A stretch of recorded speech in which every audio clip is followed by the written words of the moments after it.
Hello, everyone, and thank you for joining us. My name is Otto Williams, Senior Vice President, Head of Products, Partnerships, and Digital Solutions for Visa Central and Eastern Europe, Middle East, and Africa. At Visa, we've seen how loyalty programs play a significant role in strengthening the relationship between banks and their customers, leading to increased satisfaction, retention, and profitability. With me today is Gavin Dein, founder and CEO of Reward, a leader in loyalty programs. Reward originally created loyalty schemes to help football supporters get close to the action of their favorite club.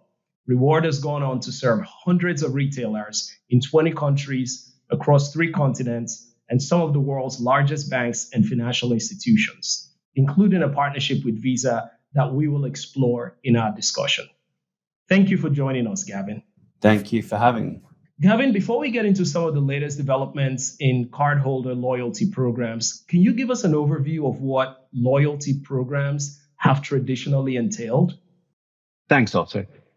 Before I talk about the traditional loyalty programs, I'd like to share with you 2 mind-blowing stats about loyalty so that you and your listeners can understand the importance that loyalty plays in commerce and payments. The number of loyalty program memberships will exceed 32 billion globally in 2026, a growth of 33%. The research also predicts that the value of consumer credit cards globally will increase by 15% to $108 billion by 2026. This is massive. Loyalty isn't a small niche industry, but one that's playing a pivotal role in our everyday lives. I think that the reason for this huge increase is because we're about to see the largest transformation in loyalty since the first use of plastic cards from when American Airlines started using them in the 1980s. In fact, we predict that the convergence of commerce and payments will lead to the end of traditional loyalty programs, giving way to a new wave of digital-first customer engagement programs and ones that hopefully Visa and Reward will do together.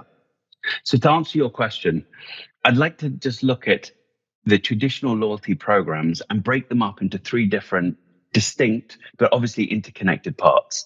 Number 1, purpose. Why is a bank, why is a retailer launching a loyalty program? What are they hoping to achieve? Number 2, the rewards. What are you going to reward the customers with? What is going to make that customer change their buying behavior? And then 3, the delivery mechanism. How do you as a program operator tell the consumer about the rewards, get them to change their buying behavior, give them the rewards, and then get that consumer to feel good that they've received those rewards, that they want to do it all over again? So traditional loyalty programs have been in place for 200 years, generally aimed at achieving 3 key strategic objectives. Obviously, number 1, acquiring new customers, bringing new customers in through the door. The second one, persuading existing customers to spend more money. And then the third one, get them to come back and spend more money over time. But this is all about to change, and I want to tell you a little bit more about that later. The way in which customers have been rewarded has not really changed either. From discounts and cashback and coupons and buy one, get one frees.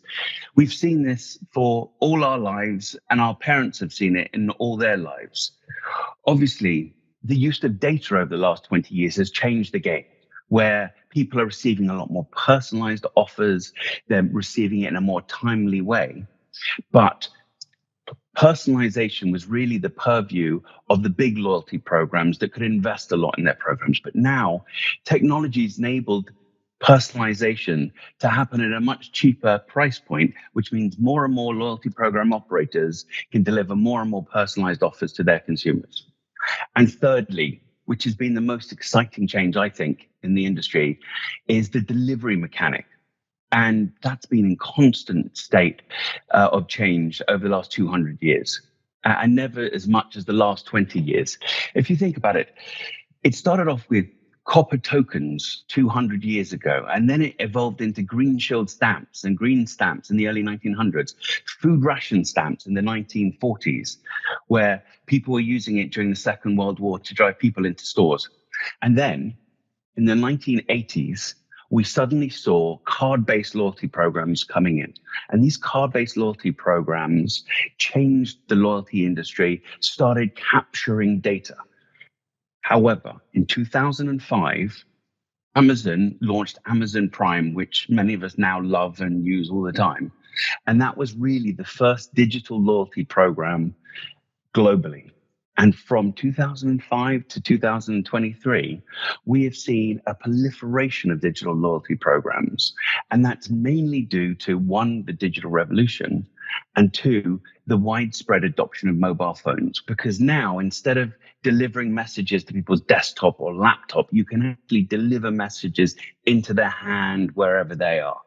And this transition means delivering rewards has removed much of the friction of the journey and increased the relevance and personalization to the consumers. Now, consumers can have their loyalty tracked and rewarded in a digital environment.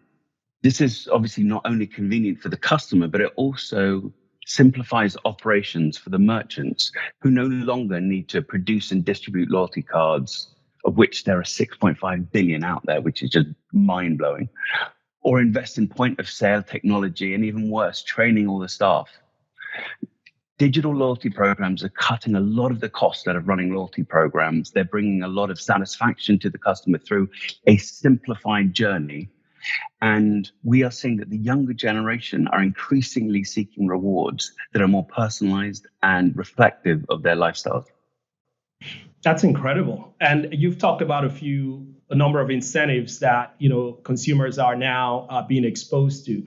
Are these incentives holding up, or are you finding that consumers are demanding more? So consumers are always going to demand more. And in fact, when you look at consumers, you can break out the Gen Ys and Zs from their parents. And the Gen Ys and the Gen Zs have a different type of attitude towards loyalty, towards shopping, towards spending their money. And I think that the loyalty programs of the futures and the ones that are going to win are going to be the ones that evolve with the needs of the consumer.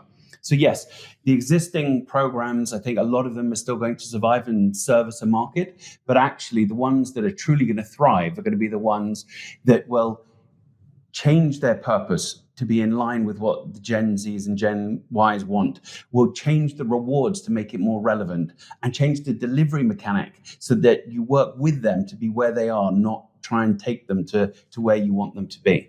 And what I mean by that is a lot of the loyalty programs like to have their separate apps and separate experiences, whereas the consumers want a frictionless, simple way. And what we've seen as a major change in the industry is card linking, where consumers can link their loyalty programs to their Visa card. And then every time they shop online, in store, they can automatically get rewarded. And what those rewards are will depend on the program. But taking that friction out of the program to make it as simple as possible is what is going to win in this industry. I like that idea of card linking and making it really seamless and taking the friction out of it as well.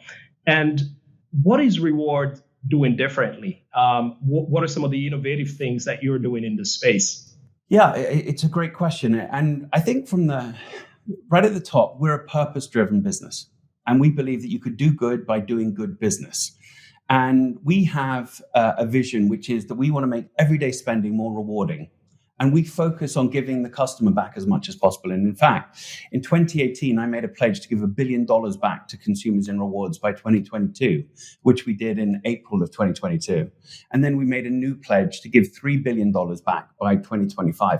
And it's that focus on really rewarding the consumer that's helped us design programs that are relevant for the consumer. Because if you want to give that type of money back, you've got to understand what they want and what they need. Otherwise, they're not going to change their buying behavior and participate. So we've been very fortunate, and we've seen it work, and we're now seeing it work across tens of countries in 3 continents. And by working with the world's largest merchants, we're also bringing them into the ecosystem. So it's not just the banks that are funding rewards through interchange or through their own costs. We're actually bringing in third parties to accelerate the earnings that the consumers can make, to reduce the cost of loyalties for the banks and actually turn it into a revenue center for them. That's great. really like what you're doing there on the consumer side. You can do good by doing good business. And so let's talk a little bit about rewards partnership with Visa. Can you describe what it offers issuers or, some of our bank clients and also merchants for that matter in terms of loyalty and how you're sort of bringing value to this broader ecosystem? You've talked about the consumer, the issuer is part of it as well, and so is the merchant. How is this partnership with Visa helping you bring value to this the broader ecosystem? We're very proud to work with Visa in Europe, in CEMEA and Asia Pacific. And the goal is to drive NPS for the issuers, drive card usage and spend, drive cross-product holding, reduction in customer attrition, and an increase in lifetime value. So there are some really, really big goals that we've got. And we believe that a good customer engagement program can unlock all of them. And in fact, we'll talk a little bit later about how we've proven that to be the case. In the UK, we've teamed up with Visa to deliver a program for their largest issuer, Barclays Bank. And that is a bank-wide loyalty program and benefits program to reward consumers for everyday spending, for taking out direct debits, for taking out loans and mortgages. In France, we're working together to deliver a reward program for all Visa cardholders who are visiting Paris for the Olympics in 2024. In Asia, we're boosting Visa cardholder rewards when they're shopping in our merchant network. And I guess most excitingly, in CEMEA, we're rolling out our global merchant marketplace product together. And that global merchant marketplace is 200 of the world's largest retailers, where we work with them to understand how consumers are spending, Visa cardholders are spending with them. And then we create unique offers that are available only for Visa issuers that they can then push out to their consumers. And within 12 to 16 weeks, a Visa issuer can be promoting a best-in-class, hyper-personalized offer from the region's leading merchants that will drive cardholder usage and spend and preference. And this is all funded by the merchant. You see, it seems like nearly every issuer in the UAE and most in the GCC have some type of reward program, partly funded by interchange. It's now become a hygiene factor. And we've spoken to a lot of issuers and they're saying, how do I differentiate myself? How can I get my consumers to engage with me more, use their debit and credit card more? And they're seeing that the global merchant marketplace product is a great way to help them fund rewards for their customers delivered through a trusted partner, which is Visa. And it's a plug-and-play solution all through APIs. You asked, Otto, about what do we do for merchants? Well, it's really important to create a win-win-win. A win for the issuer, which is obvious. You're going to drive more card hold usage, more spend, greater engagement with the consumer. The consumers obviously are going to earn more because not only are they being rewarded from the issuer on the card spend, but they're also being rewarded by the merchant for their spend within our network. And then for the merchants, we're telling them data-led stories about these customers to drive incremental sales into their stores. And because we're doing it across 20 countries, because we're doing it for tens of millions of customers, we are a very powerful advertising channel for them to drive sales at scale. That's excellent. I really like the principle of a win for all stakeholders. And you had mentioned earlier, Gavin, a seamless customer experience. Can you walk us through what this experience is like from the cardholder's perspective? Sure. And you're absolutely right. It all comes down to two things, the rewards and the delivery mechanic. So we're able to unlock the power of transactional data to create hyper-relevant, personalized offers from leading merchants that we're able to make available to your issuers.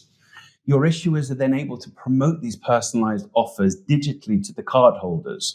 And when the cardholder shops, we're able to reward them automatically through the Visa Offers platform in the form of statement credits on their bank. So a consumer has already got the card. They don't need to have a second card. They don't need to download another app. They don't need to download a separate digital loyalty card into their wallet. It just happens automatically. They get promoted an offer. They shop online or in store at that merchant, and automatically, thanks to Visa, they will be given an additional reward over and above the one that the bank is already offering them. And this reward comes from hundreds of the biggest merchants in the Middle East, from Alpha Tame Group to Landmark, McDonald's to Deliveroo. Consumers are going to be able to be rewarded from almost any place that they shop, making everyday spending more rewarding. That's an incredible experience, and powered by Visa capabilities. Link your card, and automatically get your offers fulfilled using the rewards platform and solution as well. You've had some great track record in Europe. You've had some good successes there. What have you been able to achieve? Can you tell us a little bit more about that? Sure. Well, what I'm most proud of achieving is that we've given over $1 billion back in rewards to consumers from tens of millions of customers who are enjoying our programs. We provide loyalty programs for half of the leading banks in the UK and driven them billions of dollars of cross-product holdings and longer tenure and card usage. We've won over 20 times at the Card and Payment Awards, which is the industry's Oscars, including Best Loyalty, Best Benefit, Best Credit, Best Debit, Best Marketing Programs. So from a company perspective, we've been recognized by the industry, and that's really humbling for us.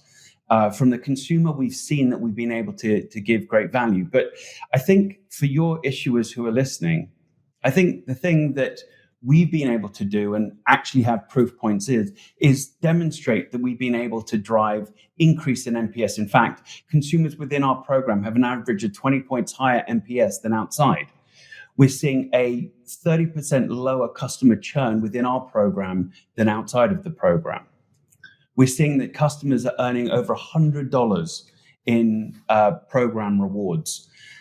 We've seen that the campaigns have led to 60% increase in card spend, and the program's achieved a 15% year-on-year increase in customer program engagement. So we're seeing that the consumers are liking the program, they're changing the behavior, which is to the benefit of the bank. We're seeing them shopping at participating retailers, driving incremental sales, which then unlocks the rewards. And then we're seeing the consumers enjoying billions of dollars worth of rewards. So we've had a lot of success in Europe, and now we're looking forward to replicating that success in CEMEA with you. That's amazing. I think that CEMEA has a lot to look forward to, Gavin, when it comes to this program. And I really encourage anyone that's listening who's interested in finding out more to get in touch with their business development leader at Visa and see how the global merchant marketplace can help their business and drive great experiences for cardholders as well. Thank you so much, Gavin. It's been a real pleasure speaking with you today. Thank you, Otto. Good to speak to you too.